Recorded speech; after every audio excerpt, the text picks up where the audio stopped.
আসসালামু আলাইকুম। আমি মোহাম্মদ রেজাল হলাদার আপনাদের সাথে আসি। প্রথমে আসি,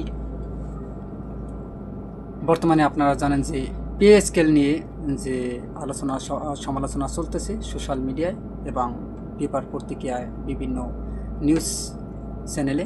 তা সত্যি একটা বলতে গেলে যে এখন বর্তমানে এই টপিকটা ট্রেন্ডিংয়ে আছে।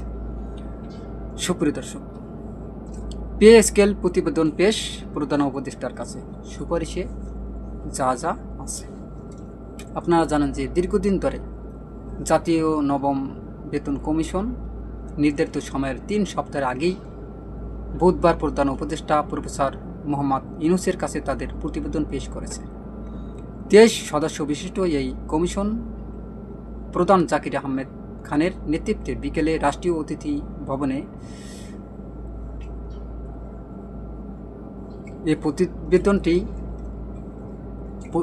উপস্থাপন করে। এ সময় অর্থ উপদেষ্টা সালাউদ্দিন আহমেদ, প্রধান উপদেষ্টা বিশেষ সহকারী আনিসুজ্জামান চৌধুরী, অর্থ সচিব খায়রুজ্জামান মজুমদার সহ কমিশনের সব পূর্ণকালীন ও খণ্ডকালীন সদস্যবৃন্দ উপস্থিত ছিলেন। নবম জাতীয় বেতন কমিশন নির্ধারিত সময়ের 3 সপ্তাহ আগেই বুধবার প্রধান উপদেষ্টা প্রফেসর মোহাম্মদ ইউনূসের কাছে তাদের প্রতিবেদন পেশ করেছে। 23 সদস্য বিশিষ্ট এই কমিশনের প্রধান জাকির আহমেদ খানের নেতৃত্বে বিকালে রাষ্ট্রীয় অতিথি ভবন যমুনায় প্রতিবেদনটি উপস্থাপন করে। এ সময় অর্থ উপদেষ্টা সালাউদ্দিন আহমেদ ও আরও প্রধান উপদেষ্টা বিশেষ সহকারী আনিসুজ্জামান চৌধুরী, অর্থ সচিব খায়রুজ্জামান মজুমদার সহ কমিশনের সব পূর্ণকালীন ও খণ্ডকালীন সদস্যবৃন্দ উপস্থিত ছিলেন। প্রধান উপদেষ্টা প্রতিবেদন গ্রহণ করে সন্তোষ প্রকাশ করেন এবং কমিশনের সদস্যের ধন্যবাদ জানান। এ সময় তিনি বলেন, এটি একটি মস্ত বড় কাজ, মানুষ বহুদিন ধরে এ জন্য অপেক্ষা করছে। আউটলাইন দেখে বুঝলাম এটি খুবই সৃজনশীল কাজ হয়েছে। এ সময় কমিশন প্রধান বলেন, গত 1 দশকে বৈশ্বিক ও জাতীয় পর্যায়ে অর্থনীতি প্রায় সব সূচকে উল্লেখযোগ্য পরিবর্তন এসেছে। বিশেষ করে নিত্য প্রয়োজনীয় পণ্যের মূল্য বহুগুণ বৃদ্ধি পেয়েছে। সময় উপযোগী ও যথাযথ বেতন কাঠামো নির্ধারণ না হওয়ায় সরকারি কর্মচারীদের জন্য জীবনযাত্রার ব্যয় নির্বাহ ক্রমেই কঠিন হয়ে পড়েছে। এই প্রেক্ষাপটে সুস্পষ্ট কার্যপরিধি নির্ধারণপূর্বক বিদ্যমান বেতন, ভাতা ও অন্যান্য সুবিধাদি পর্যালোচনা এবং প্রয়োজনীয় সুপারিশ প্রণয়নের লক্ষ্যে কমিশন কাজ করে। প্রস্তাবিত নতুন বেতন স্কেলের সর্বনিম্ন বেতন 20,000 টাকা এবং সর্বোচ্চ বেতন 1,60,000 টাকা এবং অনুপাত 1:8। প্রথম বেতন কমিশনে 1973 সাল সর্বনিম্ন ও সর্বোচ্চ বেতন অনুপাত যেখানে ছিল 1:15.4, সেখানে পূর্ববর্তী অর্থাৎ সর্বশেষ বেতন কমিশন 2015 তা ছিল 1:9.4। বর্তমান জাতীয় বেতন কমিশন 2025 বিগত সময় থেকে অনেক কম অনুপাত 1:8 সুপারিশ করেছে, যা সর্বকালের মধ্যে সর্বনিম্ন। প্রস্তাবিত পে স্কেল বলা হয় বর্তমান ঢাকা সিটি কর্পোরেশন এলাকায় কর্মরত 20তম গ্রেডের একজন কর্মচারী মূল বেতন 8,250 টাকা এবং বাড়ি ভাড়া ভাতাসহ অন্যান্য ভাতা মিলিয়ে সর্বমোট বেতন ভাতা হয় 16,950 টাকা। প্রস্তাবিত বেতন স্কেল অনুযায়ী 20তম গ্রেডের উল্লেখিত কর্মচারীর মূল বেতন 20,000 টাকা ও ভাতা মিলে সর্বমোট বেতন ভাতা হবে 41,908 টাকা। একইভাবে 19তম গ্রেড থেকে 1 নং গ্রেড পর্যন্ত ভাতা অনেক বৃদ্ধি পাবে, তবে যুক্তিসঙ্গত বিবেচনা ও সক্ষমতা বিধানের স্বার্থে এই বৃদ্ধি তুলনামূলকভাবে কম হবে বলে অনেকের ধারণা। কিছু কিছু ভাতা আছে যা 10ম বা 11তম গ্রেড থেকে 20তম গ্রেডের কর্মচারীরা পেয়ে থাকেন, যেমন যাতায়াত ভাতা, টিফিন ভাতা, ধোলাই ভাতা, ঝুঁকি ভাতা, যার যার ক্ষেত্রে প্রযোজ্য। তাছাড়া এই ভাতা বৃদ্ধির হারের ক্ষেত্রে গাড়ি সেবা নগদায়ন 5ম গ্রেড থেকে তদর্থ ভাতা বিবেচনায় আনা হয়নি। এজন্য শতকরা হারে 1ম থেকে 9ম গ্রেডের ভাতা বৃদ্ধির হার কম পরিলক্ষিত হবে। 6.24.1 প্রস্তাবিত নতুন বেতন স্কেল কার্যকর হবার তারিখ থেকে বর্তমান প্রদত্ত 10% এবং 15% বিশেষ ভাতা পরিচালিত নিয়মে সমন্বয় করা যেতে পারে বলে সুপারিশ করা হয়। প্রেস উইনিং থেকে জানা যায়, নির্ধারিত কার্যপরিধি অনুসারে করে সময় উপযোগী ও বাস্তবসম্মত সুপারিশ প্রণয়নের উদ্দেশ্যে কমিশন বিভিন্ন অংশীজনের সঙ্গে অনলাইন ও অফলাইন 184টি সভা করে এবং 2552 জনের মতামত ও প্রস্তাব গ্রহণ করে। পাশাপাশি বিভিন্ন সমিতি ও অ্যাসোসিয়েশনের প্রতিনিধিদের সঙ্গে আলোচনা সভায় আয়োজন করে ব্যাপক মত বিনিময় করা হয়। কমিশনের আরেকটি গুরুত্বপূর্ণ দায়িত্ব ছিল প্রস্তাবিত বেতন কাঠামো বাস্তবায়নের ক্ষেত্রে প্রয়োজনীয় আর্থিক সংস্থার নির্ধারণ এবং এর বাস্তবায়নযোগ্য পর্যালোচনা করা। প্রতিবেদনে দাখিলকালে অর্থ উপদেষ্টা বলেন, এই প্রস্তাব বাস্তবায়নই এর এখন পরবর্তী কাজ। এ লক্ষ্যে একটি কমিটি গঠন করে দেওয়া হবে, যে কমিটি বাস্তবায়ন পদ্ধতি নিয়ে কাজ করবে। কমিশন সরকারি কর্মচারীদের জন্য 20টি স্কেলে বেতন সুপারিশ করে।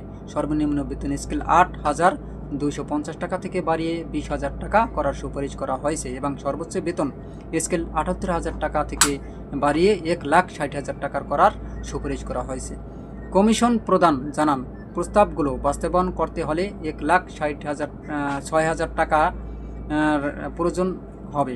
বর্তমানে 14 লাখ সরকারি কর্মচারী এবং 9 লাখ পেনশনভোগীর জন্য সরকার ব্যয় হচ্ছে 1,31,000 কোটি টাকা। কমিশনের প্রতিবেদনে নতুন প্রস্তাবনের মাধ্যমে রয়েছে সরকারি কর্মচারীদের জন্য স্বাস্থ্য বীমা প্রবর্তন, পেনশন ব্যবস্থার সংস্কার, সরকারি কর্মচারী কল্যাণ বোর্ড পুনর্গঠন, সার্ভিস কমিশন গঠন, বেতন গ্রেড ও স্কেলের যৌক্তিক পুনর্বিন্যাস, সরকারি দপ্তরসমূহ ভাতাসমূহ পর্যালোচনার জন্য কমিটি গঠন এবং স্বাস্থ্য ও শিক্ষা খাতে মানব সম্পদ উন্নয়ন। প্রতিবেদনে সুপারিশ করা হয়েছে, কোনো কর্মচারীর প্রতিবন্ধী সন্তান থাকলে বেতন কমিশন সংশ্লিষ্ট মাসিক 2,000 টাকা ভাতা দেওয়া প্রদানের সুপারিশ করেছে। শর্ত থাকে যে সকল ক্ষেত্রেই সর্বোচ্চ 2 জন সন্তান এই সুবিধা পাবে। এতে আরও বলা হয়েছে, টিফিন ভাতার বর্তমান পরিচালিত বিধানবলী অব্যাহত থাকবে, তবে কমিশন ভাতার হার বৃদ্ধির সুপারিশ করেছে। 11তম গ্রেড থেকে 20তম গ্রেডের কর্মচারীর জন্য বর্তমান পরিচালিত মাসিক টিফিন ভাতা 200 টাকার স্থলে 1,000 টাকা করা যেতে পারে। তথ্যমতে গত 27 জুলাই 2025 তারিখ সরকার 23 সদস্য বিশিষ্ট নবম জাতীয় বেতন কমিশন গঠন করে এবং 6 মাসের মধ্যে প্রতিবেদন দাখিলের সময়সীমা নির্ধারণ করে। 2013 সালে 8ম বেতন কমিশন গঠনের পর দীর্ঘ 12 বছর পর এই কমিশন গঠিত হয়। কমিশনের প্রতিবেদনের দাখিলের নির্ধারিত শেষ তারিখ ছিল 14 ফেব্রুয়ারি 2026। কমিশন তাদের জন্য নির্ধারিত বাজেটের মাত্র 18% ব্যয় প্রতিবেদনে প্রস্তুত করে। সুপ্রিয় দর্শক, আপনারা জানেন যে বর্তমানে এই যে পে স্কেল নিয়ে অনেকেই কিন্তু অনেক কথা বলে এবং এই পে স্কেল নিয়ে সরকারি কর্মচারীরা আন্দোলন করেছে, আলটিমেটাম দিয়েছেন এবং বর্তমান অন্তর্বর্তীকালীন সরকার ডক্টর মোহাম্মদ ইউনূসকে দেওয়ারও অনেক আলটিমেটাম দিয়েছেন। কিন্তু ডক্টর মোহাম্মদ ইউনূস কিন্তু আপনারা জানেন যে এই পে স্কেলের জন্য একটা আলাদা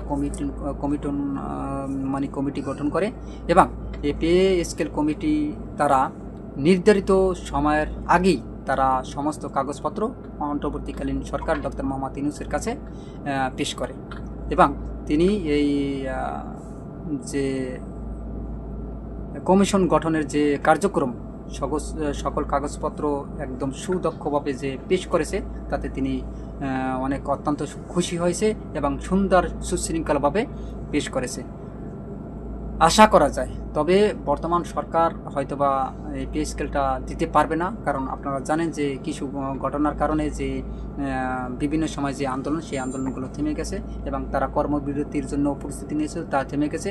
কারণ আপনারা জানেন যে ওসমান হাদিকে দুর্বৃত্তরা গুলি করেছে এবং তার কয়েকদিন পরেই সাবেক প্রধানমন্ত্রী বেগম খালেদা জিয়া মারা গেছে। তারপর এই আন্দোলনগুলো স্থগিত হয়ে যায়।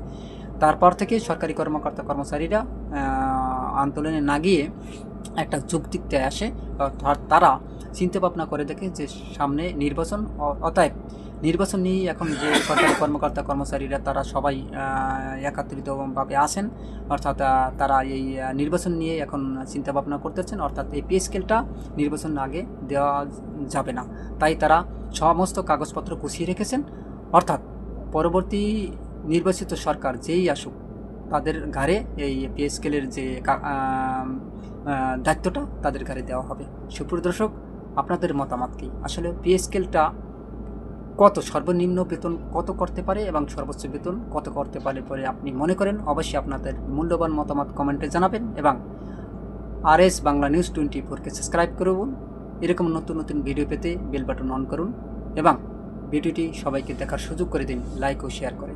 আজ এ পর্যন্তই, পরবর্তী ভিডিও দেখার আমন্ত্রণ জানিয়ে এখানে শেষ করছি। আসসালামু আলাইকুম ওয়া রাহমাতুল্লাহি ওয়া বারাকাতুহু।